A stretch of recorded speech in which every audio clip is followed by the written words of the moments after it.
everybody. We're here at Red Rocks Race and Sportsbook. He's Jason. I'm Chucky for the Sports Betting Podcast. Bookends powered by STN Sports. And I said it last week, 50 days until football. Now it's 43 days until football. So it's we're going to start off with that, actually, Jay. Start talking a little bit about football. There's some big-name guys right now that are holdouts. And I think none bigger maybe than Jordan Love. There's been rumors sprinkled out there that, a $50 million a year quarterback. Is he worth that? I have my doubts. I mean, he plays in the division with the Bears, so maybe I'm a little bit biased.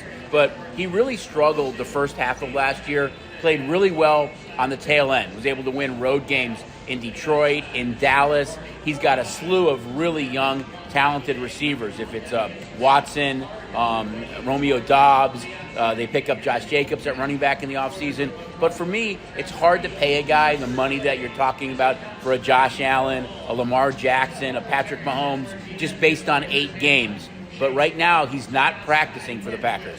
I say pay him.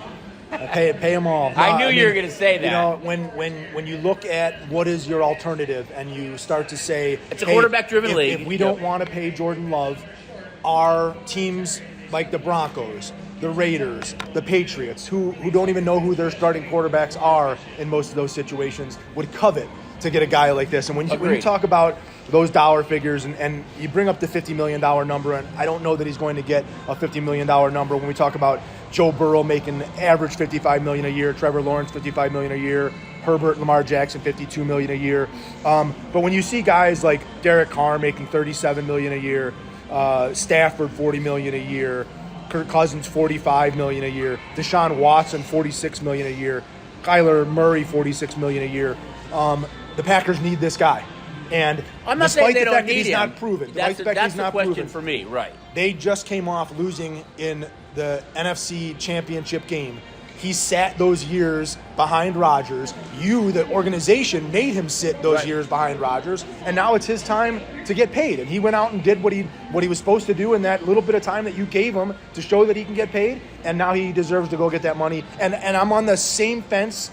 Before we jump into multiple stuff, I'm on the same fence for the CeeDee Lamb and the Brandon Ayuks, and it's difficult from a fan standpoint to say, oh, he's holding out, oh, these guys aren't practicing, oh, what is it? Why? Remember, this is a business, and it's a job, and as much as these guys are athletes and we love to cheer for them, and at the end of the day, they want to make their money, they want to guarantee that they have that money in case they get hurt, and in the case of CeeDee Lamb and Brandon Ayuk, I mean, let me show you this. If you can see, you can't look how big that paper is. I don't know how many receivers that is, but it's probably somewhere around 25.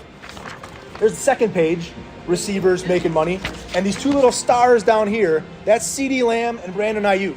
So all those guys that are above them have a contract of more money per year than what those 2 guys are making. There's no way CeeDee Lamb should be 45th or 50th, and Ayuk 50th in the amount of money that's being made. I totally agree with you. I think though when you look at Ayuk, the problem there is that he's kind of the second option to Deebo Samuel, and they still have to pay Purdy.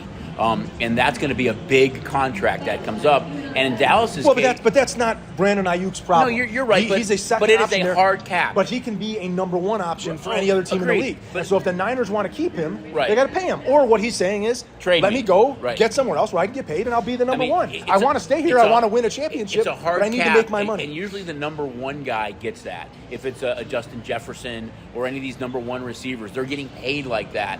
But I think it's a unique situation with Dallas because does CeeDee Lamb, I mean, he shattered all these Cowboy records, yes, but they still have to, I mean, really, you think about Dak, he's getting paid $55 million this year. His contract's up after this year. He could be the next guy that is just like Cousins, that puts his name out there for the highest bidder. The Cowboys won't be able to pay him. Micah Parsons still needs a contract as well. So the Cowboys are in a really unique position right now. It's not just CeeDee Lamb they have to pay. They have to pay like 4 guys right now.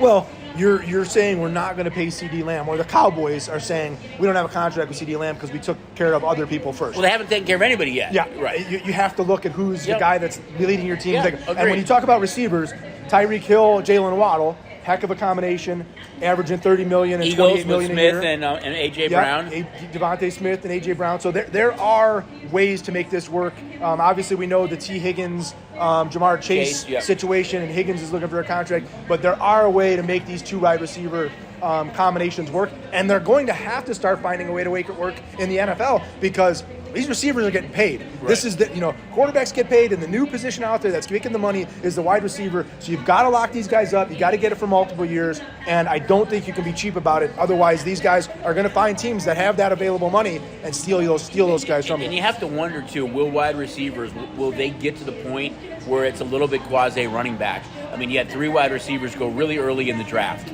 Marvin Harrison, Malik Neighbors, and then Rome Odunze. If these guys can come in and step in like a lot of these guys did, does it become more of a revolving door where maybe you don't pay those guys like running back somewhat? I think it's a passing league, it's a quarterback-driven league. You need those big-time wideouts, but it's a hard cap too. When you're paying a quarterback like Dak Prescott almost $60 million, and you know that Parsons is coming up, the Cowboys are going to have to pick and choose who they're going to pay and who they're not going to pay. Yeah, and when you brought up just some of those rookie contracts, Rome Odunze, a $22 million that's 4 years. Total value of his contract. Malik Neighbors, $29 million. So these guys got some money right out of the box that these receivers that came but those just are slotted. 2 or 3 years those before are slotted, them. Yeah, right. But they didn't get that money in those guys that were drafted early in the year. So, draft. I think you look at the Niners too, and I think it's really important to both Dallas and San Francisco because who's behind those guys? I know that in San Francisco's case, you still have Deebo Samuel, you've got McCaffrey, and of course you've got Kittle. But you look at the other receiver is Jennings right now. And in Dallas's case, most people, I think it's Cooks. You don't really have another big-time wide out there. So I think it's important for these teams to lock these guys down. But some of the teams that have had success with these contracts, they didn't wait until this point. They locked them up the year before where it was more favorable for them. Yeah. Dallas has done a really poor job of doing that with all their players. And I guess the frustrating part from a fan standpoint is why now? Why are we doing this when we get to training camp? Why hasn't Jordan's Love contract been finished so that they can start training camp and be on the same page and be practicing with his teammates and playing with his teammates? Because it's what we talked about. It's Green Bay probably looks at it and says, we think Jordan Love's a $40 million a year quarterback because he's only done it for 8 or 9 games. We know now there's going to be tape on him. The expectation level is through the roof. And can he perform now in that role? Where his camp is saying, I think I should get 50 or 55 and million. They don't and talk. That's where the divide is. They don't talk in January or February or March or April and May. We wait till we get to the end of July and we say, we're not making enough money. Let's go ahead and hold out. They do, but that's just the way the league is. They're always waiting like that. Another team I think that's really interesting, and you touched on it, was T. Higgins, with Cincinnati. Joe Burrow, if he's healthy. I thought it was Cody Rhodes from WWE walking into Cincinnati's camp in the building yesterday with that platinum blonde hair. But Joe Burrow's healthy. It looks like he is going to have, Jamar Chase, of course, who he's going to need a new contract as well. T. Higgins, who's playing on the franchise tag right now. They went out and they got Mike Gesicki at tight end, which I think is an upgrade. You've got Brown and Zach Moss at running back. I think he's got a lot of skill position players there. I still think Cincinnati is one of the best teams in the AFC, but no question you need a healthy Joe Burrow. I'm gonna go the flip side of that. You like Cincinnati. I think Cincinnati finishes 4th in that division. I think, maybe they're better than the Steelers, but I think that this offensive line, the defensive line, the secondary, the linebacker play is all downgraded from where they were just 2 years ago. It's all going to be on Burrow. They are going to have to score, and score some more because I don't know how much the Bengals are going to be able to stop people. So I'm worried. Maybe from a fantasy standpoint, the Bengals are fantastic for you, but from a playing on them, I think that their defense is one of the weaker defenses in the National Football League. Yeah, I think it's going to be interesting to see how it works out. I have them graded ahead of the Steelers and the Browns. I'm just not sold on Deshaun Watson. He hasn't looked like the same quarterback at all since he came back. I know they just re-upped Cooper with some money. We know that Chubb's coming back off the injury. I know they have a great defense there, but I still worry a little bit about Cleveland. But they did pick up Jerry Jeudy. So we talk about these teams with 2 wide receivers. They've got now Njoku at tight end, both Jerry Jeudy and Amari Cooper at wideout. So they've got some weapons as well. Yeah, I'm obviously I have the Ravens there. I do have the Browns in second. I do like the Browns. I like what they did I'm last Bengals year. second. Had a lot of success with Joe Flacco. So if Deshaun Watson can come back and be any semblance of who Deshaun Watson can be, the Browns should be good. And again, it's their defense. They should get Nick Chubb back, potentially maybe Tough coming as back we off hit that October, injury, right. something like that. But again, I think there's a great build there, and I think they're a really good and football really, Jerome team. Ford played well in his absence, so I think you have kind of two running backs there, or at least Ford to kind of supplement Chubb until he gets back. The other team in the AFC that I think is really intriguing, has everybody kind of talking about, both when he's on the field and when he's off the field, and that's the New York Jets with Aaron Rodgers. We know what happened last year, getting hurt in that Monday night game. He's got great skill position players. You've got Garrett Wilson. You've got Breece Hall, one of the top young backs in the league. If Mike Williams is healthy, you've got Mike Williams, some other young wideouts, Malik Corley. A great defense, a Super Bowl caliber defense, but it all really rests on Aaron Rodgers. Yeah, and you saw that same team last year have a little bit of success with Zach Wilson at quarterback. So if Aaron Rodgers can come back and be Aaron Rodgers, the Jets are going to be up there. And again, that's why all those guys are going so high in fantasy hooks. And I don't like to read too much into this preseason stuff about the Aaron Rodgers missing OTAs or missing minicamp or missing a the day or two. The media makes a bigger deal out of it. We're starved. Everybody's starved for something NFL right now. So anything that becomes any little bit noteworthy gets shoved down your throat on these guys missing a day of camp or something like that. So I try and stay away from reading too much into a lot of the preseason stuff. Don't go whole hard on this guy had a great practice, this guy did this. Preseason can somewhat skew you a little bit. We look at a couple of years back, talk about a guy like Gabe Davis, who they said was just having a monster camp and a great preseason, and then the regular season comes and the guy's not the guy that you're looking at. Speaking of Gabe Davis, and I think that's one of the reasons why I think so many people are so high on the Jets. Buffalo loses Stephon Diggs and Gabe Davis. And I think those are two huge losses for them right now. Miami, although they have a contract to work out with Tua yet, too. And I think because of his injury history, that's a little bit of a point of contention right now. What do you pay Tua? We know offensively they've got some weapons, but they lost a lot of guys in the trenches on both sides of the ball due to free agency. They had Shaq Barrett abruptly retire. So for me right now, I think the Jets, on paper at least, with a healthy Aaron Rodgers, are the best team in the AFC East, with the Dolphins and the Bills after them. Yeah, you gotta look forward to seeing what we're going to see on the field, and I think from a chatter standpoint right now, these are all the great conversations to have as you start to do your handicapping and start to look at those over-under season wins and divisional prices. There's a lot of stuff that's going on in the app. Check out the app for everything. We've got NFL. We also have college football, Heisman Trophy. There's a lot of stuff. I've been doing a lot of homework in my college football, and you got to go do homework in college football right now because the conference realignment is absolutely bananas. When you start to look at things and you realize what teams are playing in what conferences, it's going to blow your mind. I had to actually turn back and go, what? Where? Holy cow, this team's over here. So take a look at those conferences. Get yourself familiar again with these new conference formats, these new teams that are going to be playing. And again, I think these are the quarterback movement. I think there's going to be some really cool matchups, matchups to exploit in these new conferences with teams traveling across the country, teams traveling. California is playing in the ACC. What is that going to look like, and what's it going to be like when Cal has to travel all the way across the country multiple weeks in a row or something like that? So lots of interesting things to look at. For 9:30 a.m. games, our time. You got a big game coming up out here, too. I think it's that Sunday of Labor Day weekend. The Trojans and LSU Tigers, which should be phenomenal as well. So as Jay mentioned, check out the app. So many cool things to kind of look at right now. And we're just kind of getting started with football season. In the coming weeks, we'll be diving into a lot more stuff pertaining to football, including some kind of fantasy specials. But we know we have baseball going on right now. But really the focal point is going to be the Paris games.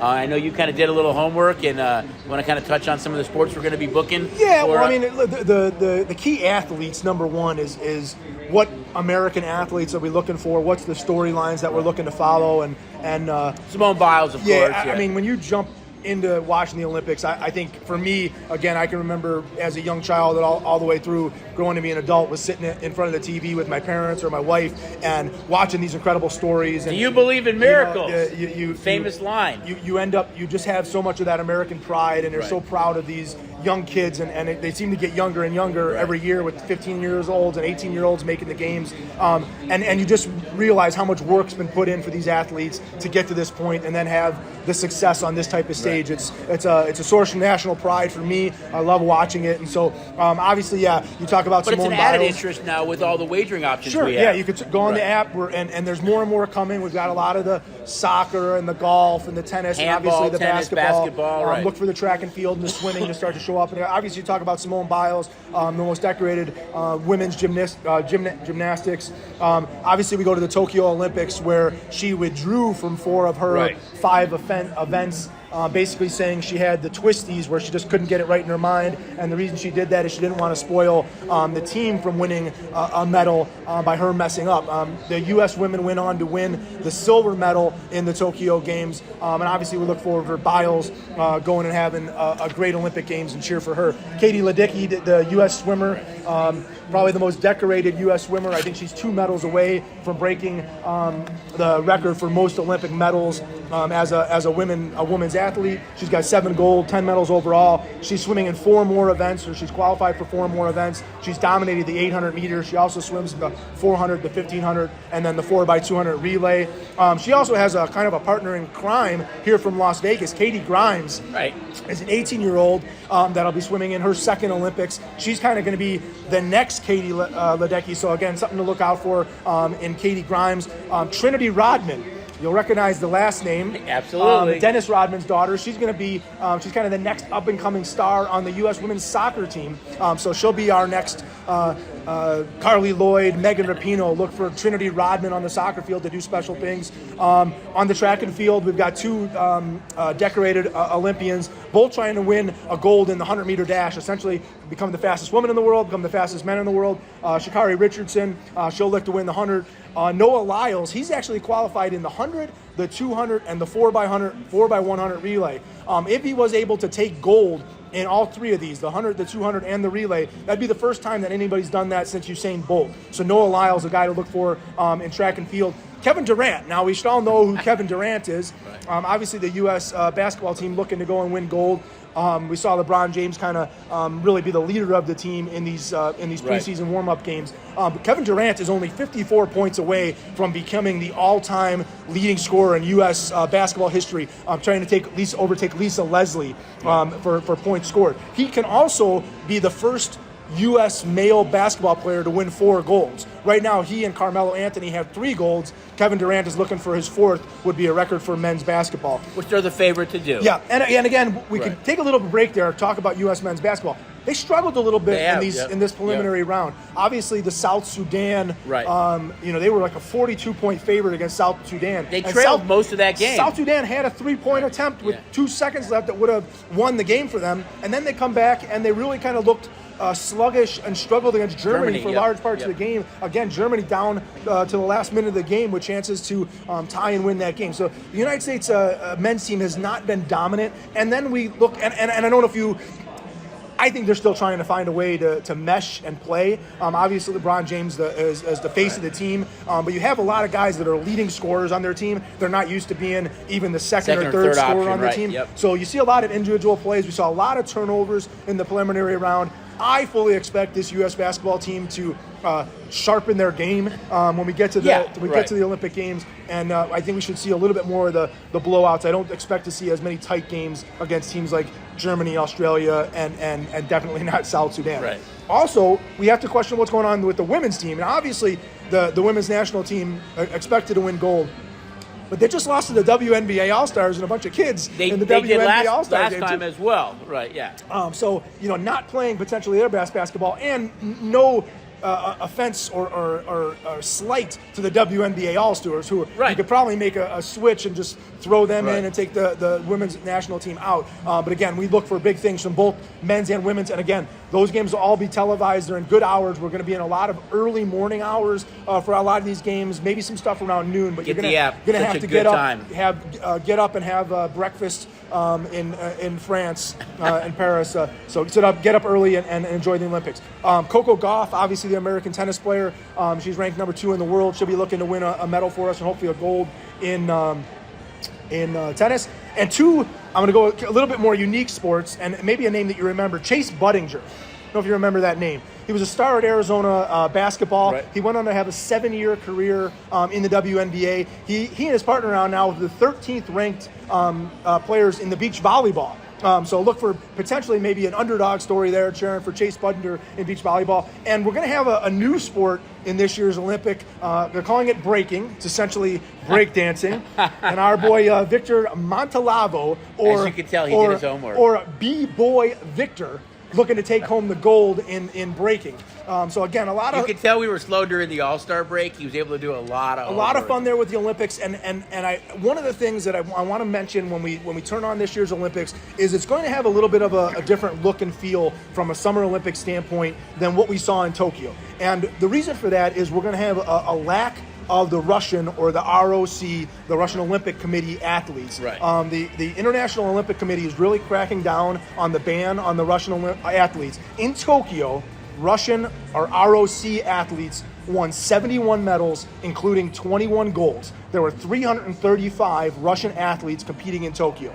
This year, we have 15 athletes only, 15 Russian athletes competing in these Paris Games. So 71 medals they took home, 20 golds, widely available to all the other countries and all these other athletes. And so Russia definitely withdrawn from this year's Summer Games. Yeah, as Jay mentioned, though, it's such a great time to have the app because there is going to be so many cool events that are on the app this year that maybe you haven't seen before. So while you're watching the events take place, you can actually have a vested interest in them. One other thing, too, as we've kind of talked about all these sports, we didn't talk much about baseball, but we're less than a week away right now from the trade deadline, and I think it's going to be really, really interesting right now. You've got so many teams that are within a certain number of games from a wild card spot. There's teams that really need help. The injuries the Braves have had, the injuries the Dodgers, Yankees need some pitching. There's probably no bigger name out there right now than Tariq Skubal for the Tigers. And where ultimately he goes may change the landscape of the futures in Major League Baseball. Orioles, who have Burns and Rodriguez at the top,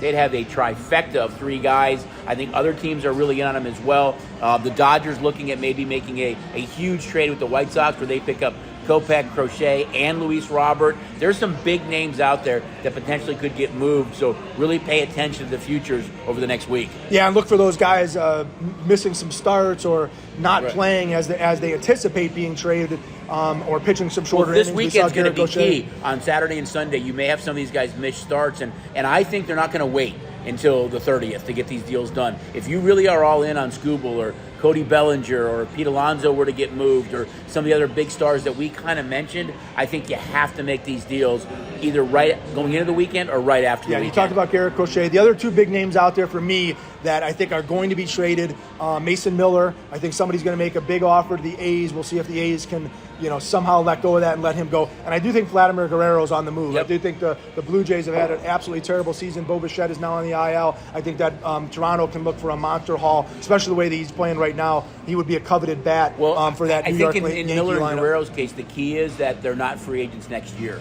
So I think Guerrero has 1 more year left, but Mason Miller has this year and then 2 more years. And I think the same with Skubal. I think he's not even arbitration eligible for 2 years. So when you've got players like that, they're not just rentals. They become part of your team for the next 2 or 3 years. But that's where a team like the A's, like the Tigers, could get a haul. Is Baltimore willing to give up Jackson Halliday to have a chance at maybe getting Tariq Skubal? Baltimore's got a lot of stuff available. They can't pay all these guys, Kobe though. Mayo, Yeah. Kauser, Heston Kjerstad. The Baltimore farm system's got a lot of guys that they can give up to go and get one of these big pieces. And I mentioned Vladimir Guerrero, and I think he would be a great fit for the New York Yankees, and they have kind of a hole at first base. But I don't know that the Blue Jays trade interdivision to the New York Yankees. I can't imagine they do that. So we'll see if these interdivisions and interleague play. And Tariq Skubal, one of the interesting for me, a lot of you might have futures on him to win a Cy Young, and he's the favorite to win the Cy Young in the American League. But if he were somehow to be acquired by the Dodgers, would his stats hold up to be able to continue to hold on to winning that American League Cy Young, despite the fact that he would now move to the National League? And so those are things to look for, and maybe you don't want your guy to get traded if you have one of those future bets on a guy like that. Well, you can tell how teams are vested because I wouldn't have even imagined going into the season that the Orioles could be potentially dangling Jackson Holliday. And the Yankees' number one prospect, Spencer, I can't think of his last name off the top of my head, but he's their number one prospect who was... Well, Jason Dominguez is out there for the Yankees unmovable. as well. But now they're talking about these guys could get moved. So if you're a team that has Skubal or Mason Miller or Vladimir Guerrero, you might be able to get a haul for some of these guys. So I think it's going to be really interesting what happens. Check out the app. Again, a lot of cool stuff. 43 days away from football. I'm going to keep hammering it home to you guys every week. One more thing we go away. We got a monster UFC card this weekend over in Manchester. It's loaded with the English fighters, highlighted by Edwards versus Muhammad. Edwards, 32 years old, 6'2". Muhammad, 36 years old, 5'9". So it's going to look like a mismatch in the ring. These guys at 170 pounds. Edwards is about a $3 favorite over Muhammad. They fought. This is Edwards too. They fought before, but Muhammad got poked in the eye, so that fight ended without kind of a real decision. That's our main event. Edwards about a $3 favorite, 270, a $3 favorite in that fight. And again, the card loaded up with English fighters: Tom Espinal, Paddy Pimblett, Arnold Allen, Molly McCann. Look for those English fighters over in Manchester. And that crowd is always pretty awesome in watching fights and stuff like that. So it should be a really exciting card to watch with a lot of good fights on it. So we touched on a lot of stuff, guys. Next week we'll be kind of kicking off a little bit more football, no pun intended, with kind of a surprise for the app. So again, get the app. A lot of cool stuff. We're not that far away from football season. And enjoy those Olympic Games. It's one of my favorite things to watch. And again, look for the app to continue to look for us expanding that menu on wagering on these Olympic events. So for the Sports Betting Podcast Bookends, he's Jason. I'm Chucky. As always, we're powered by STN Sports. We'll see you guys next week.